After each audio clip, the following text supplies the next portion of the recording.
sesuai motivasi di awal karena pengen memberikan warna yang berbeda di keluarga. Sama kayaknya ilmunya bisa bermanfaat buat aku sama buat orang lain. Jadi akhirnya aku milih jadi dokter. Waduh.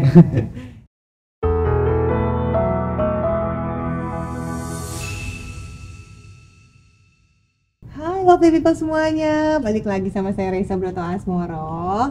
Dan buat semuanya yang akhir-akhir ini mungkin penasaran ya gimana sih caranya bisa menjadi sosok yang inspiratif dan sukses nih, apalagi buat anak-anak muda semuanya. Nah, kali ini aku udah mengundang seorang dokter yang masih muda gitu ya, tapi udah dikenal banget sebagai influencer yang sukses. Dan banyak banget fansnya nih, para cewek-cewek yang Dokter Niko, sudah datang di sini Dokter Niko Saputra Nugraha. Hai Dok, apa kabar? Baik Dok, alhamdulillah. Dokter Risa gimana Dok? Saya sehat, alhamdulillah. Ini pasti yang nonton juga seneng banget nih, soalnya fansnya Dokter Niko banyak banget loh. Cewek-cewek ini kalau pergi-pergi kemana-mana banyak yang ngerebutin nggak? Lebih banyak ibu-ibu kayaknya. Kayaknya pasarannya ibu-ibu nih. Ibu-ibu ya. Karena ibu-ibu lebih berani kan. Ibu-ibu lebih berani. Mudah-mudahan masih yang semoga calonku Seorang Dokter Niko, itu apa sih yang menginspirasi untuk jadi seorang dokter gitu? Kenapa dulunya pengen jadi dokter gitu? Kenapa pengen jadi dokter ya Dok? Jadi ceritanya ya karena mungkin ngelihat dari background keluarga kali Dok ya. Keluarga banyak dokter. Nah justru keluarga Niko nggak ada yang dokter. Oh gitu? Kan Dok.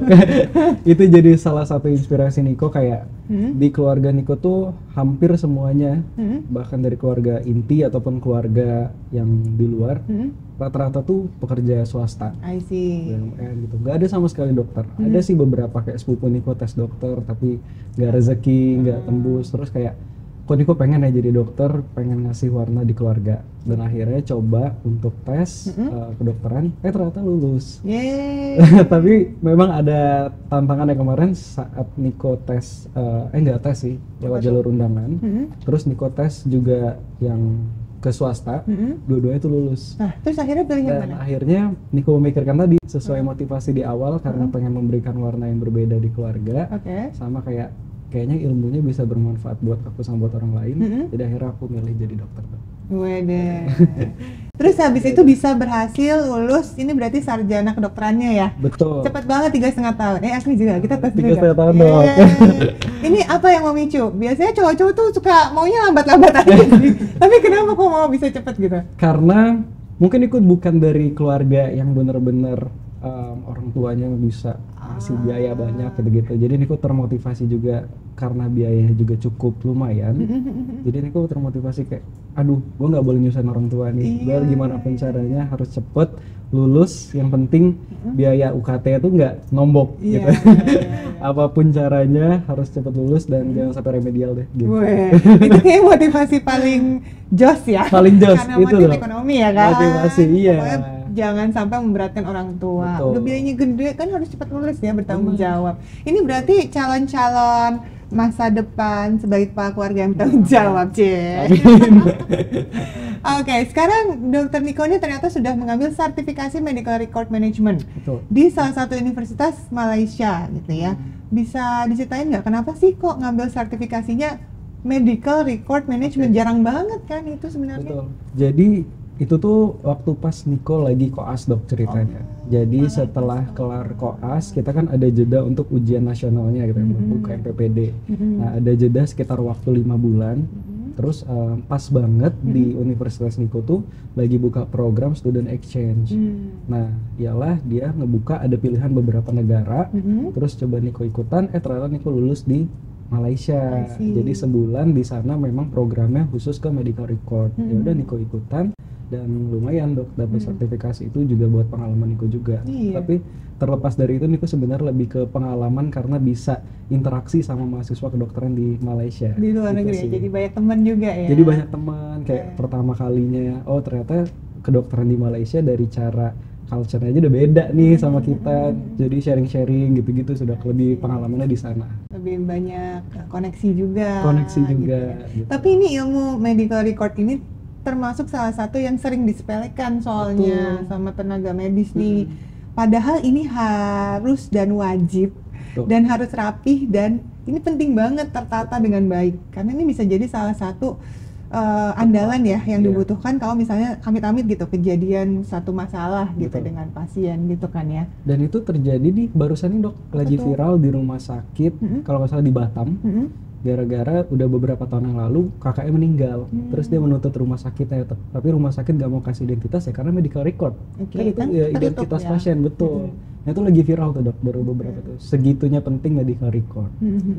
Dan itu bisa membuktikan kalau misalnya jelas nih ya semuanya tertulis dengan rapi, apa aja tindakan yang dilakukan sudah Benar. sesuai SOP atau tidak. Betul. Gitu kan ya. Belum lagi kita mengikuti perkembangan zaman kan dok, jadi kita juga belajar programming codingnya, jadi kita bisa langsung search penyakit apa, bisa ada codingnya gitu, I see. jadi belajarnya lebih ke situ sih. Jadi medical record online gitu ya. Jadi Iya. dia udah terafiliate dengan semua. Benar, jadi sekalinya walaupun memang ada hard copy-nya, tapi tetap juga ada di soft copy-nya. Ada soft copy. Gitu. Ini bisa koneksi nanti someday nih, kalau dari Kemenkes kan maunya online nih ya, satu Iya. Indonesia. Jadi satu sehat tuh udah ada tuh. Betul. Record masing-masing person orang tuh apa aja. Oke. Terus habis itu Dokter Niko lulus, terus sempat praktek kah? Sekarang masih dok praktek. Masih praktek di Sampai mana? hari ini di rumah sakit swasta di Kota Palembang. Oh rahasia guys. Apa boleh Biar dok gak nyebutin? diserbu ya. Gak apa-apa sebut Oh, nggak apa-apa, aja. Dok. Kalau Di- ada yang mau minta tanda tangan, foto bareng. Gak apa-apa dok, di Siloam. Bisa banget Iya, di Palembang. Kok betul. jauh banget di Palembang? Jadi ceritanya Niko tuh kan orang Palembang dok. Heeh. Dari SMP, SMA, kuliah, Oh. sampai jadi dokter, sampai Niko lulus kerja di rumah sakit Siloam itu di Palembang. Gak ada sama sekali kepikiran mau merantau ke Jakarta. Gak ada sama sekali kayak mau keluar dari circle di Palembang itu gitu kan. Apalagi orang tua juga kayak nggak ngizinin. Tapi dapat pekerjaan lain di entertain yang mengharuskan Niko juga harus pindah ke Jakarta. Jadi sekarang di Jakarta dan Sekarang ke Palembang. Jakarta. Bolak-balik Iya, nih berarti. bolak-balik, Ya? Dok. Jadi sebulan sekali pulang ke Palembang buat praktek dok. Oh wow. Wah, luar biasa loh. Terus di Jakarta karena memang di acara traveler yang tayang di televisi gitu ya. Betul. Itu terjun ke situ gimana ceritanya awalnya? Berawal dari saat Niko lulus jadi dokter itu 2020, which is itu waktu pas lagi Aku kayak lulus dokter 2020. dokter itu lagi kuliah baru jadi. Oke. Tapi Niko waktu pas kuliah kan udah tahu dokter. Iya, serius. Karena dokter Risa salah satu panutan aku guys. Memang sama almarhum makasih dokter loh. yang Tamrin ya dok ya. Iya, iya. Boleh cerita dikit ya dok? Apa dong? Boleh ya? Jadi Niko masih ingat banget dok, 2015 akhir itu adalah di Universitas Niko, Sriwijaya kedokteran, kita ngundang narasumbernya itu almarhum dokter Rian Tamrin.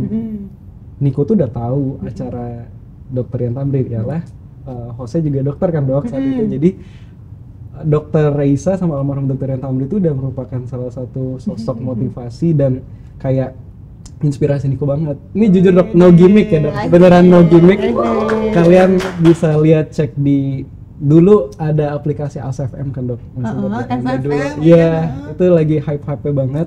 Niko masih nyimpen dok, ada foto Niko selfie sama dokter almarhum Rian Tamrin dan captionnya, ya Allah aku pengen jadi kayak beliau. Oh wow. Dan ternyata sekarang dreams come true. Iya, Dapat punya acara TV ya. acara TV yang sama, program yang sama, cuman beda nama doang.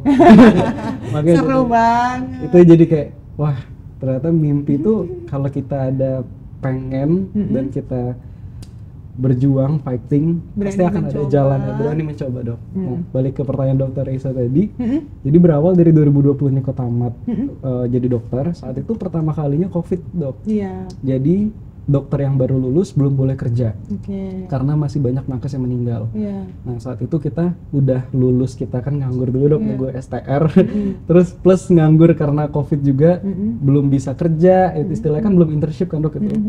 Jadi kayak ya udah deh 2 bulan nganggur, mikir ngapain ya di rumah aja, Niko nggak bisa ngapa-ngapain. Niko beralihlah, mungkin ada jiwa seni, jadi konten creator. Saat itu berawal dari TikTok. Oke. Dan konten awal itu konten edukasi, karena Niko kayak wah gue udah punya gelar dokter, minimal manfaatin deh buat edukasi masyarakat gitu-gitu dengan pembahasan penyakit-penyakit yang emang dasar, plus Niko bahas-bahas terus COVID, itu kan lagi naik-naiknya banget, Iya, iya. viral terus dok Oke. videonya. Nah karena viral-viral terus, ditawarinlah casting dokter traveler ini. Akhirnya berani untuk ke Jakarta Ke dan Jakarta, casting. dan itu pun juga posisinya saat Niko udah kerja di rumah sakit, udah kayak ya udah, Niko pikir kayak mungkin hidup Niko cuman kerja jaga pagi, jaga malam, jaga pagi kayak gitu-gitu aja, terus spesialis. Waktu pas ngambil casting di entertain itu, ternyata lulus dan akhirnya Niko fokus ke Di situ juga. Wah. Itu Memang pertama sih yang paling penting tuh selain afirmasi ya, Bener. ingin mencapai impian tapi juga harus berani mencoba, jangan cuma mimpi Betul. doang tapi nggak ngapa-ngapain ya Bener. kan. Kayak jadi kayak Sampai mencoba pindah loh gitu ke kan, Jakarta loh. Ini sekarang kan programnya kayak ke pelosok-pelosok gitu kan Betul, ya. Dok. Masih. Apa sih pengalamannya yang menarik gitu mungkin yang bisa di-sharing? Kalau dari programnya mungkin hampir sama kayak program dokter yang dulu kan dok, cuman bedanya kalau dokter di studio, Ada di studio di ya, luar. Kalau ini benar-benar benar-benar di kemana-mana. luar dan kita nyari pasiennya dok. Ah. Jadi kayak suatu penyakit itu kita nggak bisa bahas, kayak kita bahas penyakit enggak, tapi tergantung pasien itu sakit apa Yang kita saat itu bahas. didatengin Iya, gitu ya. didatengin. Dan uniknya adalah namanya kita ke pelosok atau pedesaan, banyak penyakit yang nggak ada di kota dok. Iya, yang jarang Itu yang ditemuin jarang ya. dan itu menurut Niko yang unik dan dibahas kita ke masyarakat Indonesia gitu. Pernah ada kejadian apa gitu nggak? Ya, tahu Pasti nih. pernah dok. Oh iya. Mau yang mana dok, yang horor Iya, apa yang boleh, mana? mana aja. Nggak terlupakan. Yang nggak terlupakan mungkin yang horor kali. Boleh. Horor.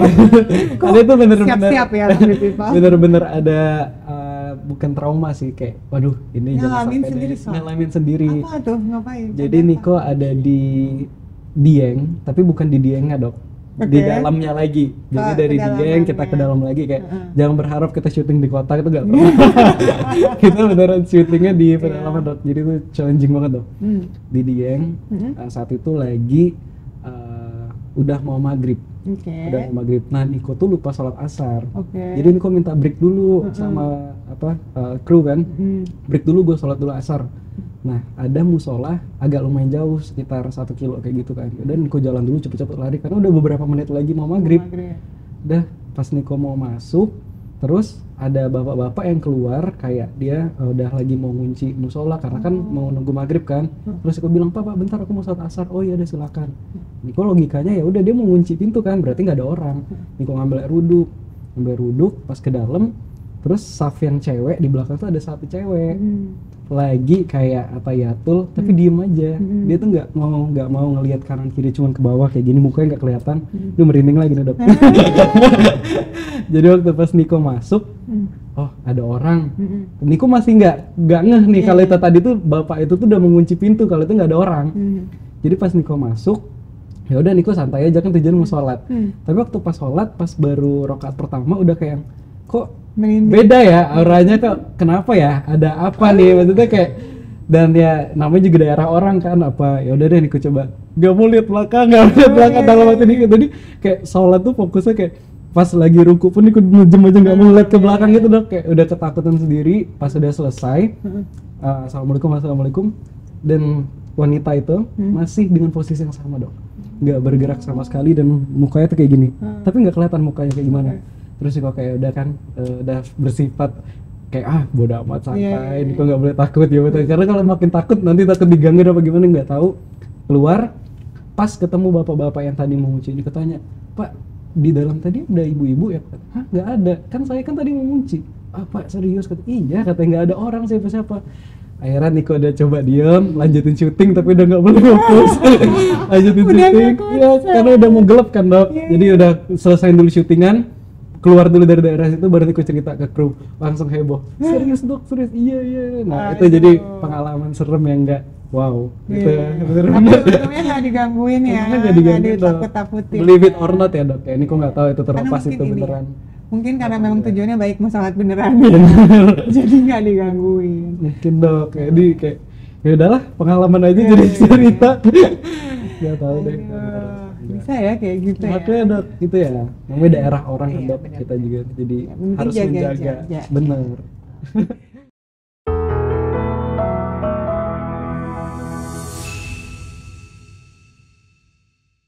Biar Niko bisa menunjukkan ke orang kalau orang tuh kenal Niko bukan karena dokternya, tapi karena karyanya. Dan alhamdulillahnya banyak orang yang sekarang ngeh saat Niko kemarin tuh habis syuting film juga. Terus Oh iya, udah bakalan masuk ada film baru nih. bulan Maret ini tayang dok. Waduh.